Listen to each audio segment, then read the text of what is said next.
Hello everyone, my name is Anmol Nidhi, Nehru memorial Shiv Narayan Das PG college.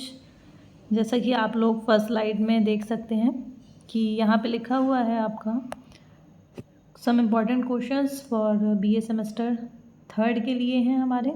ठीक है, जैसा कि हम लोगों को पता है कि आप लोगों के एग्ज़ाम्स आने वाले हैं, तो उसी को ध्यान में रख के मैंने कुछ इम्पॉर्टेंट क्वेश्चंस आपके लिए तैयार किए हैं, है ना। उसके बेस पे आप अपनी तैयारी शुरू कर सकते हैं, क्योंकि कई बार हमें यही नहीं समझ में आता है कि आखिर हमें तैयारी कहाँ से शुरू करनी है ना।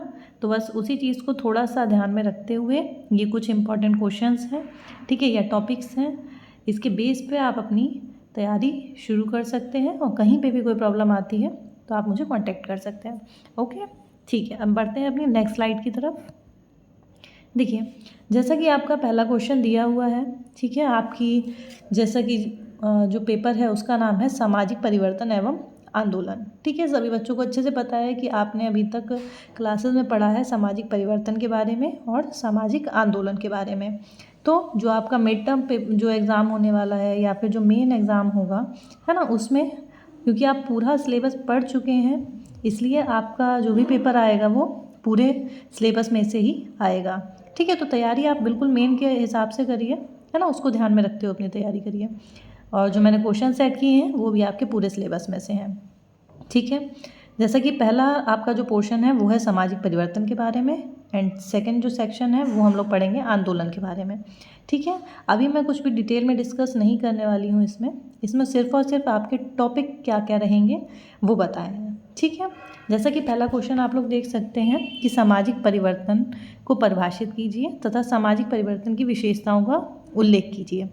वेरी सिंपल क्वेश्चन है ना, बहुत ही सिंपल क्वेश्चन है आपका, और बहुत हद तक चांसेस हैं कि ये क्वेश्चन बनेगा, क्योंकि भाई हम लोग सामाजिक परिवर्तन के बारे में पढ़ रहे हैं ना, सोशल चेंज।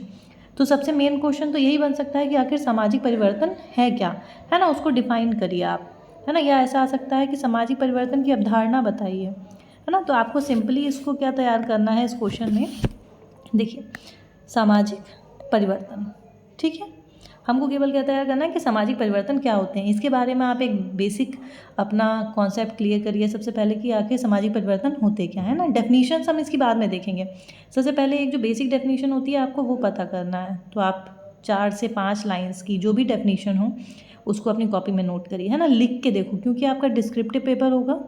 ठीक है ना, सभी बच्चों को पता है कि लास्ट ईयर जो आपका हुआ था या लास्ट सेमेस्टर में जो हुआ था वो आपका कैसा था, ऑब्जेक्टिव पेपर था, है ना। लेकिन इस बार जो होगा वो डिस्क्रिप्टिव होगा। तो पेपर में कुछ भी मतलब मनगढ़ंत मत लिख के आइए, है ना। आप बिल्कुल जो आपने पढ़ा है पॉइंट वाइज उसको लिखिए, है ना, जो आपने समझा है उसको लिखिए। ये नहीं कि पूछा सामाजिक परिवर्तन है और आप कुछ और ही लिख के आ रहे हैं उसमें। ठीक है ना, सामाजिक परिवर्तन क्या होता है उसको 4 से 5 लाइन में डिफाइन करिए आप, है ना। जैसे कि हमको पता है कि सामाजिक परिवर्तन क्या होता है, जो सामाजिक संबंधों में होने वाला परिवर्तन, है ना। अगर मैं यहीं पे अगर थोड़ा सा आप लोगों को बता दूं, सामाजिक परिवर्तन क्या होता है, सामाजिक संबंधों में होने वाला परिवर्तन। ठीक है, मतलब कुछ की पॉइंट्स याद रखिए, की वर्ड्स याद रखिए, उनके बेस पे अपनी पूरी डेफिनेशन आप लिख सकते हैं। बस ध्यान से पढ़ने की देर है ना बच्चों, बस तुम लोग ध्यान से पढ़ते नहीं हो, बस यही दिक्कत हो जाती है। ठीक है, सामाजिक संबंधों में होने वाला परिवर्तन, समाज के ढांचे में होने वाला परिवर्तन, ठीक है, ऐसे लिख सकते हो। ठीक है, समाज के ढांचे में होने वाला परिवर्तन या अथवा सामाजिक मूल्यों में होने वाले परिवर्तन को हम क्या कह सकते हैं, सामाजिक परिवर्तन। ठीक है ना, ये नहीं कि हाँ हमारे रहन सहन में परिवर्तन, मतलब हमारे कपड़ों में परिवर्तन हो गया कि हम पहले हम ऐसे कपड़े पहनते थे अब ऐसे पहनते हैं, या पहले के घर अलग बनते थे अब आजकल घर अलग बनते हैं, ये सामाजिक परिवर्तन नहीं है। ठीक है, सामाजिक परिवर्तन क्या है, समाज के संबंधों में, यानी कि हमारे आपस में जो भी संबंध बने हैं, है ना, उनमें होने वाला परिवर्तन। ठीक है, तो इस तरीके से सामाजिक परिवर्तन की एक आप बेसिक डेफिनेशन दे सकते हैं। ठीक है, इसके बाद में कुछ जो समाजशास्त्री हैं, ठीक है, या जिन्होंने सामाजिक परिवर्तन के बारे में कुछ अपने विचार रखे हैं, परिभाषाएं दी हैं, उनको आप 2-3 याद करिए, उनको अपने आंसर में लिख दीजिएगा। जैसे एक मैकाइवर पेज की परिभाषा है, ठीक है, सामाजिक परिवर्तन की, उन्होंने कहा था ना, सामाजिक संबंधों में होने वाले परिवर्तन को ही हम सामाजिक परिवर्तन कहते हैं। तो इस तरीके से मैकआइवर और पेज के शब्दों में उनकी परिभाषा लिख दीजिए। ठीक है, दूसरा आता है किंग्सले डेविस। ऐसी ही किंग्सले डेविस की परिभाषा लिखिए सामाजिक परिवर्तन में।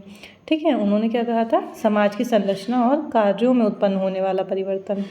ठीक है, तो इस तरीके से जैसी जॉनसन की है। ठीक है, इस तरीके से आप 2-3 परिभाषाएं उसमें इंक्लूड कर देंगे तो आपका एक सॉलिड आंसर तैयार हो जाएगा। ठीक है, फिर आता है सामाजिक परिवर्तन की विशेषताएं। अब आप इसमें ये बताइए कि सामाजिक परिवर्तन की विशेषताएं क्या हैं। ठीक है, जैसे कि हम कह सकते हैं कि सामाजिक परिवर्तन क्या है, एक सार्वभौमिक नियम है ना, यानी कि समाज में परिवर्तन हमेशा होता ही होता है और हर जगह होता है ना। ऐसा नहीं है कि किसी एक जगह परिवर्तन होता है या दूसरे समाज में नहीं होता है, ऐसा नहीं है।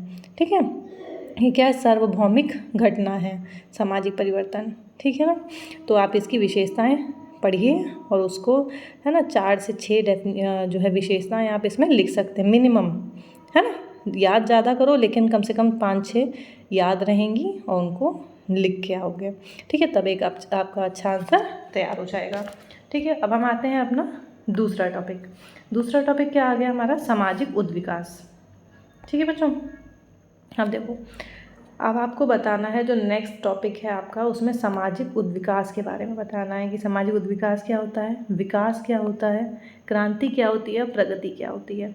ये चारों ही टर्म सुनने में एक से लग रहे हैं। ठीक है, लेकिन जब एग्ज़ाम में आएगा तो आपको इनको अलग अलग डिफ़ाइन करना है। कई बार ऐसे भी क्वेश्चन पूछ सकता है कि विकास और प्रगति में क्या अंतर है ना, अंतर पूछ सकता है। शॉर्ट अगर आ गए क्वेश्चन, ठीक है, शॉर्ट आंसर टाइप क्वेश्चन आए तो उसमें सीधे सीधे पूछ लेगा आपको विकास और प्रगति में अंतर स्पष्ट कीजिए।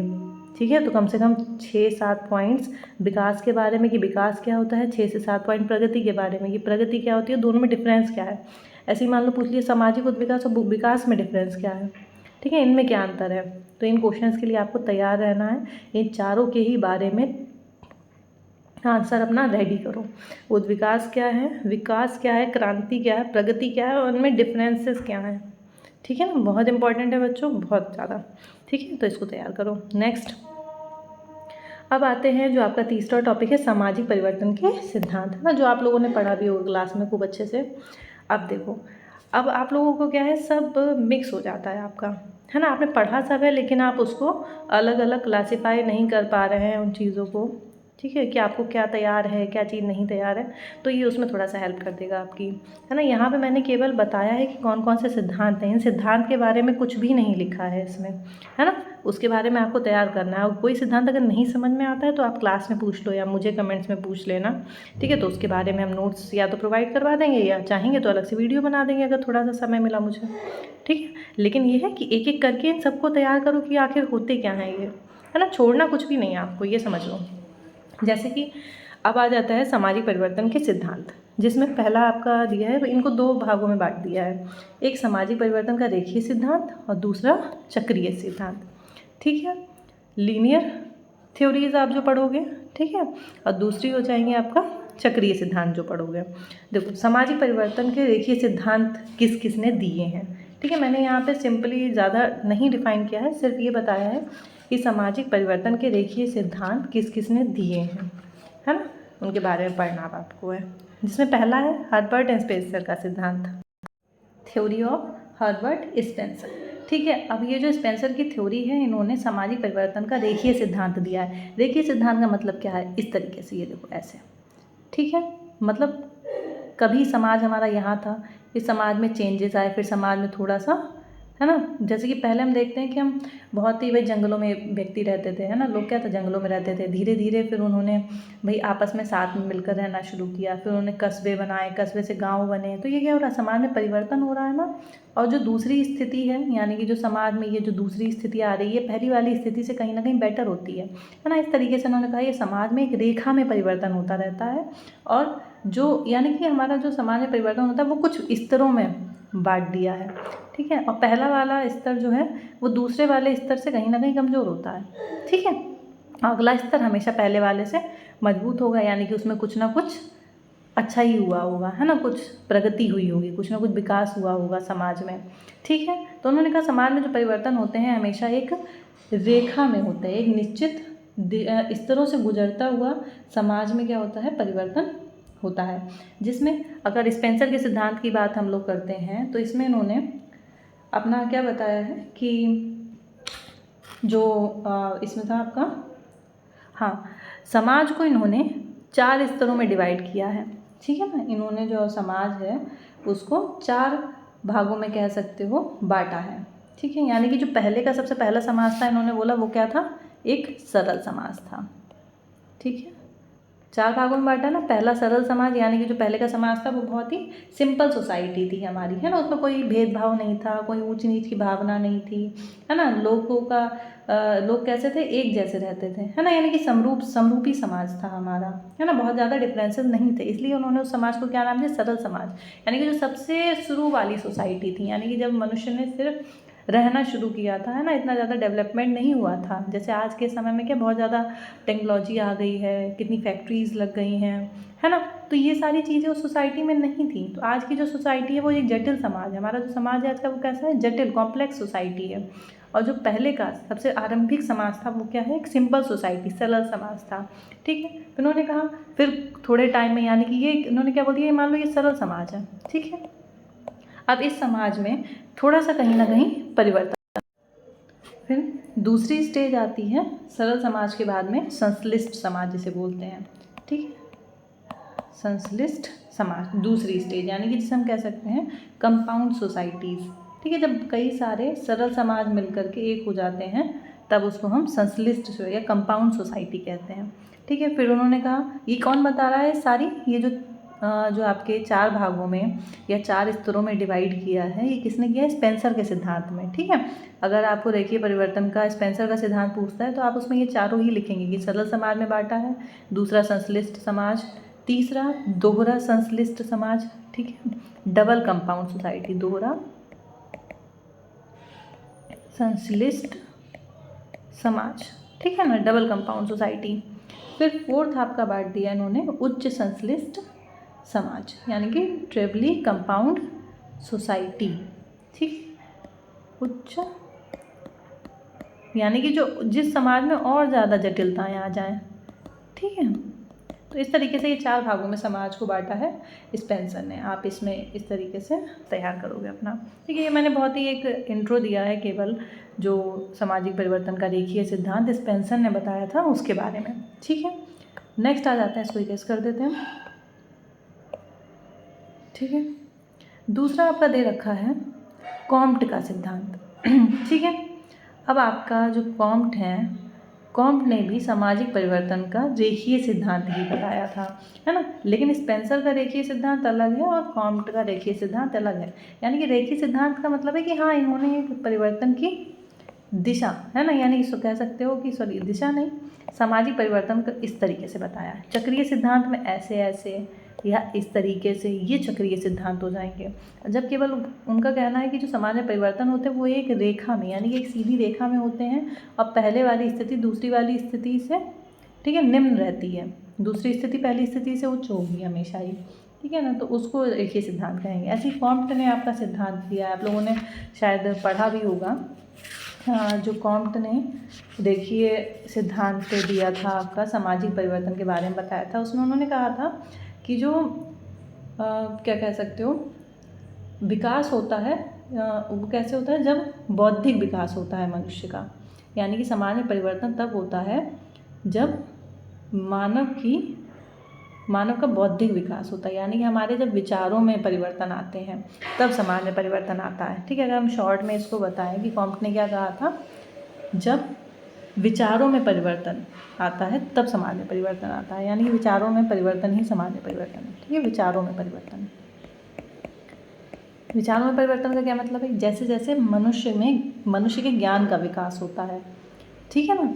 जैसे कि पहले का जो मानव था उसके पास नॉलेज इतनी ज़्यादा नहीं थी, है ना। धीरे, जैसे कि पहले जंगलों में रहता था, पेड़ों से अपना खाने पीने की चीज़ें कलेक्ट कर रहा है, फिर जो है पहाड़ों के नीचे रह रहा है ना, गुफाओं में रह रहा है, तो भाई उतना ज़्यादा डेवलप नहीं था उसका, है ना। उसके पास इतनी ज़्यादा नॉलेज नहीं थी, है ना, उसके ज्ञान का विकास उतना ज़्यादा नहीं हुआ था।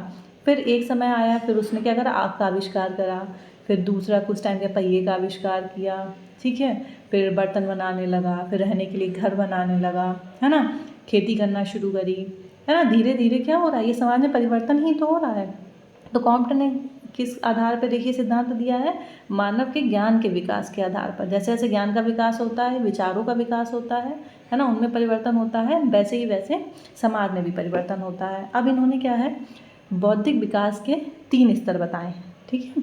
जैसे जो कॉम्ट है उन्होंने भी बौद्धिक विकास के 3 स्तर बताए, यानी कि उन्होंने कहा सबसे पहले का जो स्तर है उसको क्या नाम दिया, धार्मिक स्तर। तो कॉम्ट का सिद्धांत पूछेगा तो आप यही लिखोगे कि 3 स्तरों में बांटा है। पहला है धार्मिक स्तर, दूसरा है तात्विक, है ना, यानी कि विकास हो रहा है मानव के ज्ञान का, ऐसे विकास हुआ है, फिर ये दूसरा स्तर तात्विक, तीसरा आ जाएगा वैज्ञानिक स्तर या प्रत्यक्षवादी स्तर, ठीक है, या प्रत्यक्षवादी, ठीक। देखो उन्होंने कहा यानी कि व्यक्ति पहले कैसा था, सिर्फ वो धार्मिक चीज़ों से यानी कि वो सारी चीज़ों को धर्म से जोड़ता था, अलौकिक शक्तियों को मानता था कि जो कुछ भी है, मतलब हर एक चीज़ में भगवान है, पेड़ पौधे पत्थर नदी पहाड़ कंकड़ जो कुछ भी है उसको उसने किससे जोड़ दिया था, अलौकिक शक्ति से जोड़ दिया था, सबको भगवान मानता था, है ना, कह सकते हो, ठीक है। तो यानी कि वो हर चीज़ में धार्मिक चीज़ों से, हर किसी चीज़ को धर्म से जोड़ के देखता था, है ना। धर्म का मतलब है कि कुछ अलौकिक शक्ति है उस चीज़ के अंदर, ठीक है। दूसरा, फिर मनुष्य के ज्ञान में थोड़ा सा विकास हुआ, उसे लगा नहीं ऐसा नहीं है, ठीक है, कुछ ना कुछ एनर्जी है, लेकिन ऐसा नहीं है कि हर एक चीज़ भगवान ही है, जो कुछ हो रहा है वो सब भगवान ही कर रहा है, ऐसा कुछ नहीं है। उन्होंने कहा कुछ, यानी कि अब दूसरा स्तर है तात्विक स्तर, इसमें व्यक्ति ने थोड़ा सा लॉजिकली सोचना, बहुत ज़्यादा लॉजिकल नहीं हुआ, लेकिन उसके ज्ञान में कुछ विकास हुआ, थोड़ा सा लॉजिकल सोचा, उसने सोचा कि हाँ ठीक है, ज़रूरी नहीं है कि बाढ़ आ रही है, अकाल पड़ रहा है, आंधी आ रही है तो इसके पीछे भगवान कारण है, नहीं। धार्मिक यानी पहले क्या सोचते हैं, हाँ इन सब के पीछे भगवान है, कोई अलौकिक शक्ति है। दूसरा, विकास हुआ ज्ञान का, उसके भाई उसने विचारों में कुछ परिवर्तन आए तो उसने कहा नहीं ऐसा नहीं है, अगर कुछ हो रहा है ना, कोई भी घटना घटित हो रही है तो उसके पीछे भगवान नहीं है, बल्कि हो सकता है वो कुछ प्राकृतिक कारण ऐसे हैं। यानी कि दूसरी स्टेज में व्यक्ति ने प्रकृति को महत्व देना शुरू किया, तत्व को, ठीक है। इसको लॉ ऑफ 3 स्टेजेस भी बोलते हैं, जो कॉम्ट का सिद्धांत है इसको हम क्या बोलते हैं, लॉ ऑफ 3 स्टेजेस, ठीक है, यानी कि 3 स्तरों का नियम, क्योंकि कॉम्ट ने 3 स्तर बताया ना, धार्मिक तात्विक और प्रत्यक्षवाद, यानी पहले धर्म से जोड़ के देखता था, दूसरे वाले में आया यहाँ ठीक है इसके पीछे प्राकृतिक कारण है, प्रकृति को महत्व देने लगा। तीसरा आया जब उसने बहुत ज़्यादा तार्किक रूप से सोचना शुरू कर दिया, यानी कि जो प्रेजेंट टाइम में हम लोग हैं, है ना, हम हर चीज़ को लॉजिकली सोचते हैं, साइंटिफिक तरीके से सोचते हैं, हम हर चीज़ को धर्म से नहीं जोड़ते हैं, है ना, हम उसके पीछे का रीज़न देखते हैं कि हाँ अगर कोई घटना घटित हो रही है तो उसके पीछे का कारण क्या है। तो उन्होंने कहा ये मानव के बौद्धिक विकास के 3 स्तर हैं, धार्मिक तात्विक और प्रत्यक्षवाद, जिसे लॉ ऑफ 3 स्टेजेस भी नाम दिया है कॉम्ट ने। तो ये इनका क्या है, सामाजिक परिवर्तन का रेखीय सिद्धांत है। तीसरा आ जाते हैं मॉर्गन का सिद्धांत, ठीक है। वीडियो थोड़ी लंबी हो जाएगी, अब हम बहुत ज़्यादा डिटेल में डिस्कस नहीं करेंगे, ठीक है, इसके लिए अलग से वीडियो बना देंगे अगर आप लोगों को नीड होगी तो। अभी सिर्फ हम टॉपिक्स देखते हैं अपना फटाफट से, ठीक है बच्चों। नेक्स्ट है आपका मॉर्गन का सिद्धांत, ये आप लोगों ने पढ़ा भी है, बहुत फटाक से हम इसको बता देते हैं। मॉर्गन ने क्या करा था, इनकी जो बुक थी एंशिएंट सोसाइटी, उसमें समाज के विकास को रेखीय क्रम में प्रस्तुत किया है। इन्होंने भी कहा है कि हाँ समाज का विकास कैसा होता है, एक रेखीय रूप में होता है, रेखिक क्रम में होता है, जिसमें आपने पढ़ा होगा जंगली, इन्होंने कुछ अवस्थाएँ बताई थी मानव के विकास की। इसमें पहला मानव कैसा था, जंगली था, ठीक है ना, जंगलों में रहता था। दूसरा आ जाता है आपका बर्बर, है ना, हम लोगों ने लास्ट ईयर पढ़ा था बच्चों, किसी के पास नोट्स होंगे तो देखना। पहला जंगली, दूसरा बर्बर, तीसरा सभ्य, ठीक है। तो ये 3 भागों में मानव के विकास का क्रम इन्होंने बताया है, ठीक है। पहले का मानव जंगली था, फिर थोड़ा सा बर्बर हुआ, है ना, थोड़ा बहुत उसने कुछ सीखा, आग का विकास हुआ, फिर जो तीसरी स्टेज है, जैसे कि हम अब व्यवस्थित रूप से रह रहे हैं, एक सभ्य मानव हो गए, सिविलाइज्ड हो गए, ठीक है। तो ये 3 स्तर बताए हैं इन्होंने मानव के विकास के, ठीक है। तो ये देखिए सिद्धांत है ना, इसमें कुछ भी बैक नहीं जा रहा है, हमेशा सब कुछ सीधा सीधा चल रहा है, ठीक है, इसलिए देखिए सिद्धांत। तो ये तीनों सिद्धांत हो गए। दूसरा है सामाजिक परिवर्तन के चक्रीय सिद्धांत, ये किस किसने दिए हैं। सबसे पहला है आपका स्पेंगलर का चक्रीय सिद्धांत, पूछता भी है कि चक्रीय सिद्धांत किस किसने दिए हैं। तो पहला हो जाएगा स्पेंगलर का, नाम से आपको पूछ सकता है स्पेंगलर का चक्रीय सिद्धांत समझाइए, ठीक है। तो इनकी बुक थी the decline of the West, जिसमें उन्होंने इसके बारे में बताया है, ठीक है। अगला हो जाएगा आपका साइक्लिक थ्योरी ऑफ स्पेंगलर जिसे बोलते हैं, ठीक है। दूसरा है सोरोकिन का सांस्कृतिक सिद्धांत, ठीक है, जिसमें इस तरीके से ग्राफ बनता है आपका। पढ़ा भी होगा आप लोगों ने क्लास में, नहीं आता होगा तो बताइएगा, हम इसको बाद में डिस्कस करेंगे। ठीक है, जिसमें उन्होंने 3 अवस्थाएं बताई थी विकास की।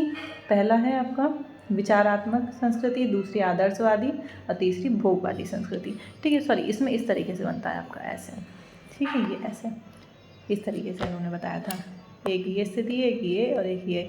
इधर से इधर जाते हैं, इधर से इधर जाते हैं, बीच में आदर्शात्मक स्थिति होती है। ठीक है, तो इस तरीके से सिद्धांत दिया था सोरोकिन ने। अगला है टाइनवी का सिद्धांत। टाइनवी ने जो है चुनौती और प्रत्युत्तर का सिद्धांत दिया था। पूछा भी जाता है चुनौती और प्रत्युत्तर का सिद्धांत किसने दिया था आपका।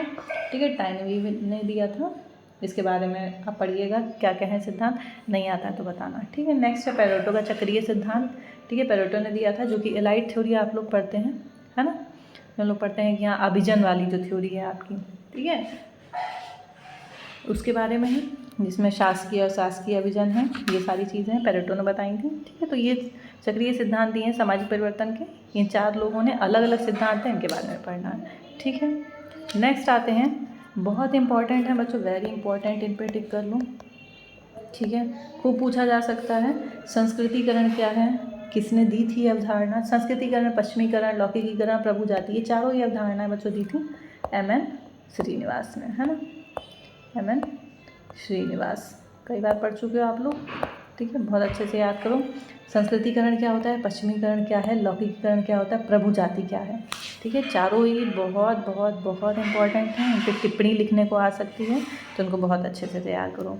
ठीक है, चारों ही डेफिनीशंस बाकायदा। ठीक है ना, बहुत ये चारों ही अवधारणाएं क्या हैं, इनमें क्या बताया गया है, लिख के देखो। नेक्स्ट है आधुनिकीकरण की अवधारणा, किसने बताई है। ठीक है, ये तैयार करो, आधुनिकीकरण क्या है, किस किसने बताया है, क्या बताया है। फिर वैश्वीकरण क्या होता है, ग्लोबलाइजेशन क्या होता है। ठीक है, इसकी विशेषताएं क्या क्या हैं, ये क्वेश्चन बहुत इंपॉर्टेंट है, इसको तैयार करो। ठीक है, वैश्वीकरण क्या है, इसकी विशेषताएं। नेक्स्ट आ जाते हैं परंपराओं का स्थानीयकरण और सार्वभौमिकरण क्या है। ठीक है, मैके मैरियट ने जिसके बारे में बताया था, हम लोगों ने इसके बारे में फर्स्ट सेमेस्टर में शायद डिस्कस किया था आप लोगों के।